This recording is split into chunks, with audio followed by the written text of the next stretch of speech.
Welcome to another episode, everyone. Papa Dad from Bonnie Hunter Bloods was a well-known individual in his section, and he had a lot of influence. He was walked down and viciously, brutally unalive in broad daylight. Someone was eventually arrested for this crime. However, the individual that was arrested continues to maintain his innocence. This was all caught on camera. This individual says that it is not him that is on camera. Let's get into the story of Papa Dad from Bonnie Hunter Bloods, who lost his life. In our hood, bang lots, you know what I mean? You got the lot boys, Bonnie on lot, you got all that, you know, this Nickerson going further. Hey, Crip, can't come over here. Welcome to Boys in the Hood TV. Today we're going to be discussing the life of Papa Dad from the Bounty Hunter Bloods and how he was shot and killed by a Watts Crip. Lewis Smith, a.k.a. Papa Dad, was born on August 9th, 1977 on the east side of Watts. Smith would grow up in the notorious Nickerson Garden housing projects. And he was from the Deuce Line on 112th Street. Now the Nickerson Garden projects was occupied by the Bounty Hunter Bloods. Now this gang had a ruthless reputation in the streets for murders, selling dope, shootouts, robberies. Now during the 80s, LAPD reported over 120 robberies in a 4-month time period within the Nickerson Garden. But by 1984, Nickerson Gardens was reported as the most dangerous projects in the city of LA. Now this would lead to a 29-man task force being put together for the Nickerson Garden projects and the Imperial Courts due to the increased crime in both hoods. Now by 1987, the city would set plans to renovate the Nickerson Gardens housing projects. They would go on to fix buildings, paint, plant trees, flowers, and even remodeling the kitchens inside the homes. But even with all this done, the Bounty Hunter Bloods would still remain active no matter what. Like many youth growing up in the area, Papa would fall prey to the gang life around him. Eventually, he would get his put on to the Bounty Hunter Bloods. Man, look how young all of these individuals are. My goodness. Dang. Wow. Whoa. This is, but now, I mean, you know, it's not like I haven't seen this before, but I'm just saying this is still shocking. I mean, they are very young, man. These are pre-teens, some of them. 9 and 10, 11 years old look like, out here gang banging. What can they do? This picture is clearly a bit older, but no gang should be putting on individuals of this age. No gang. You're just destroying these kids' future, their chance at the future, just destroying the youth, period. Now Papa would inherit many beefs that the Bounty Hunters had, which included the Great Street Crips, the Back and Front Street Watt Crips, the Compton Crips, and a bunch of other gangs. Now in 1992, there would be a truce in Watts between the Bounty Hunters and Grape Street. But not long after, that truce would cease. Now Papa would be active in the streets, getting into trouble, fights, and getting arrested at a young age. Eventually, Papa will go on to be a well-respected G in the Nickerson Gardens. And he would become real tight with one of his homies named Half Dead. Now, as the 2000s hit, the violence between the Bounty Hunters and Grape Street and other rival enemies would only get worse. Now, Papa was active in each of these wars, but he was also a known hustler, known for getting money and making shit happen. But it's a well-known fact that running these streets and getting money, Papa would eventually find himself in and out of jail, and eventually he would go to prison.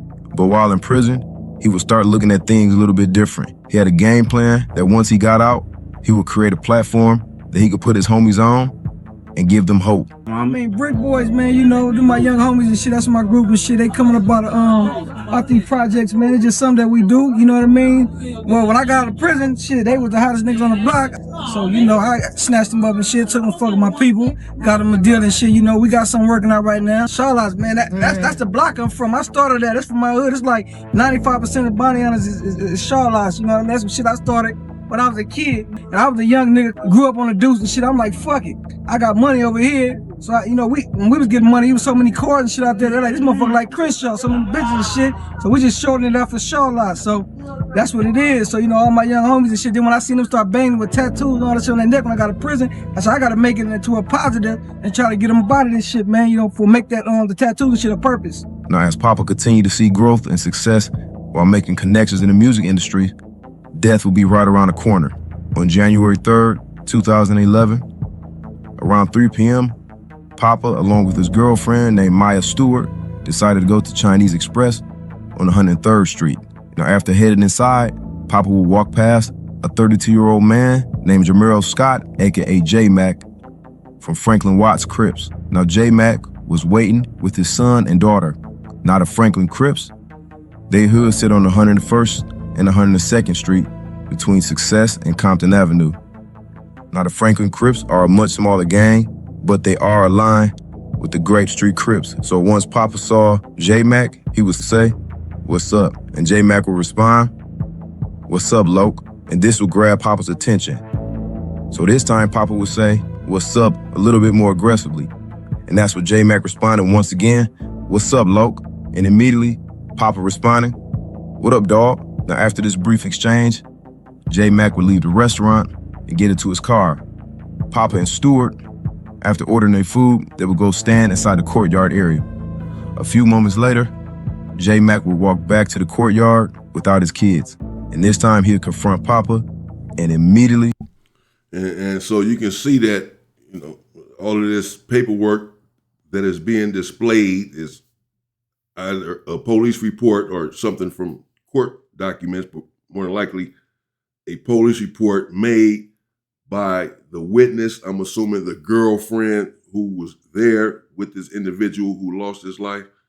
And she's saying what she heard and what she witnessed. And as she said, it's when they walked outside, this is the transaction or the conversation that transpired with Papa Dad and J-Mac,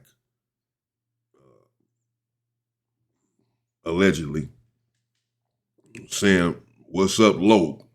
And then Papa Dad, that caught his attention, even though he's not necessarily in blood territory. And according to the witness, apparently he can, a confrontation ensued, and then it went from there. They started squabbling. Papa would bust J-Mac nose and have him leaking all over the place. And in the midst of the fight, Papa would have J-Mac choked up against Popeye's door. He immediately asked him, "Why you loke me in front of your daughter?" I said, "What's up? Why you loke me? This Bounty Hunter Bloods." So J-Mac immediately responded, "I'm not with none of that." So eventually, Papa let him go, and the bloody J-Mac would run back to his car and drive out the parking lot. So that's when Maya would tell Papa that they both should leave, but Papa wasn't having it. He said, "Let's go get our food." And so they would go back inside while still waiting for the... Okay, well, that's not good. You done just had a confrontation with someone, whomever you had a confrontation with. You're not in your neck of the woods, not necessarily, and you're with your girl. You may want to get out of there after you done bloodied someone's face or nose, had them hemmed up against the door in public in front of everyone at an eating place, an establishment where people are in there eating, and everyone witnesses this. Man, pride goes before the fall. I mean, every man has some sort of pride. It's just not a good situation. And maybe at that point, you want to get out of there. That's all I'm saying. Not blaming the victim. I'm just saying. Because according to the narrator, J-Mac said, "Man, I'm not with that." He's saying, "Man, why you loking me and all this?" And then bloodied up his nose and face and hemmed him up against a door. J-Mac just said, "Man, I'm not even with that, man. What are you doing? Bloodied up my face and all that. What is you? Bounty Hunter Bloods." And fired him up and bloodied him up and then eventually let him go.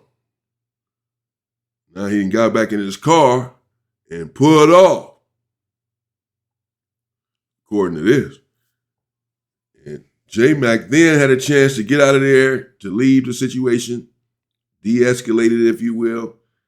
Just, if you're out of bounds, if you don't have a weapon of your own right there on you, so if the dude come back, you can handle yours right there. If none of this is, even then, you might want to get out of there.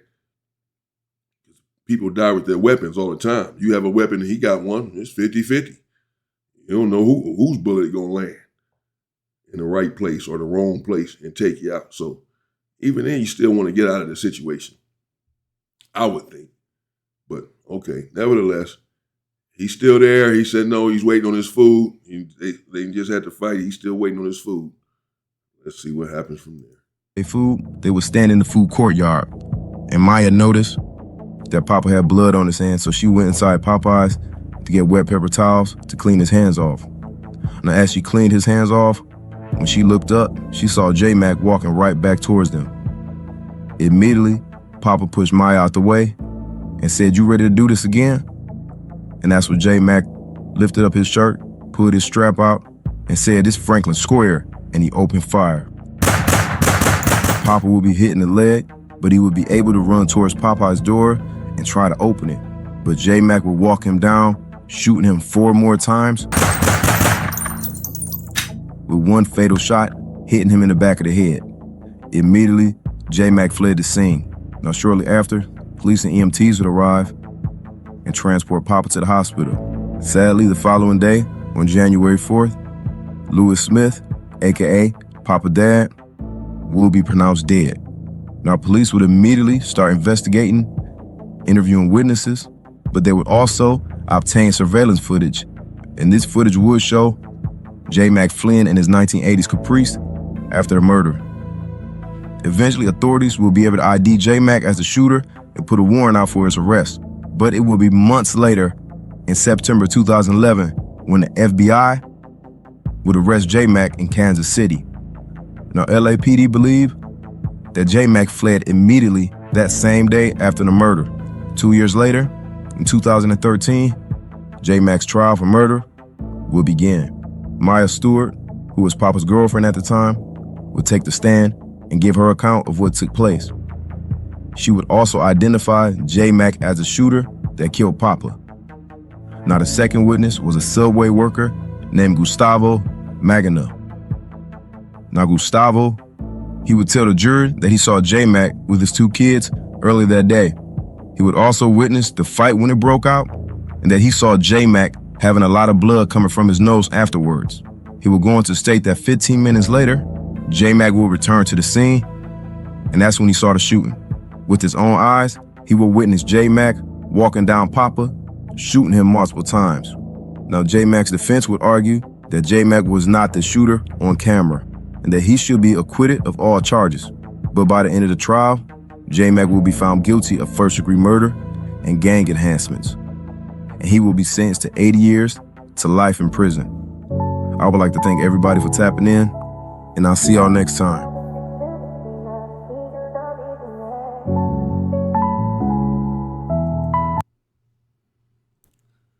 Wow. All right, there you have it.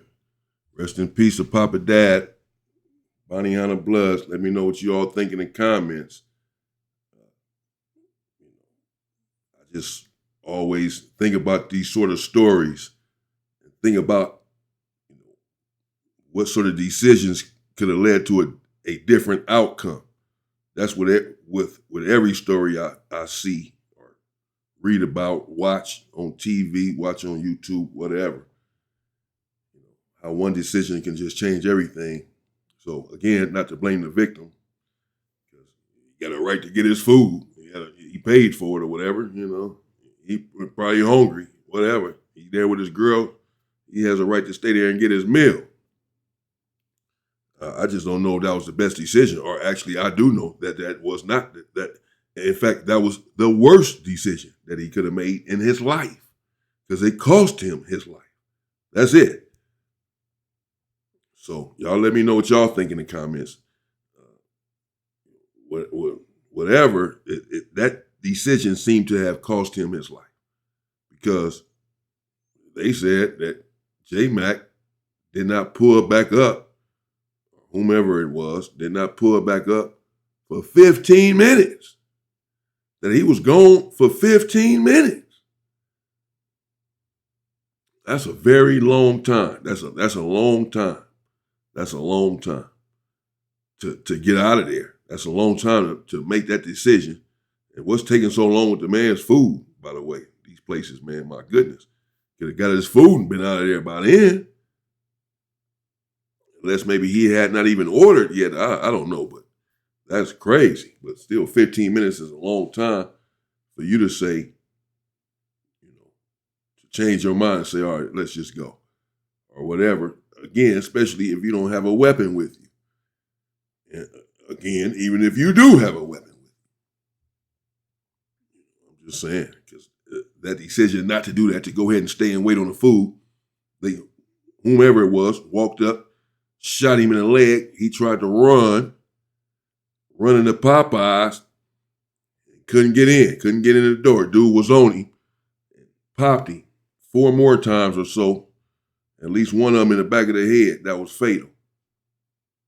Broad daylight and all this. You out there fighting. You done squabble someone.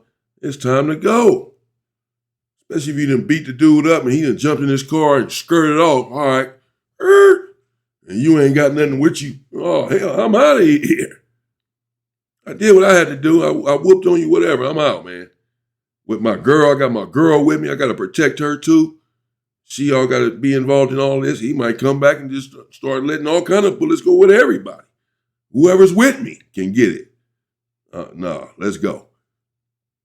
It's all right. Call me a coward or whatever. You let us see another day. That's the goal. Rest in peace to that individual. Gang life and this aggression that black men have towards one another, it just needs to stop.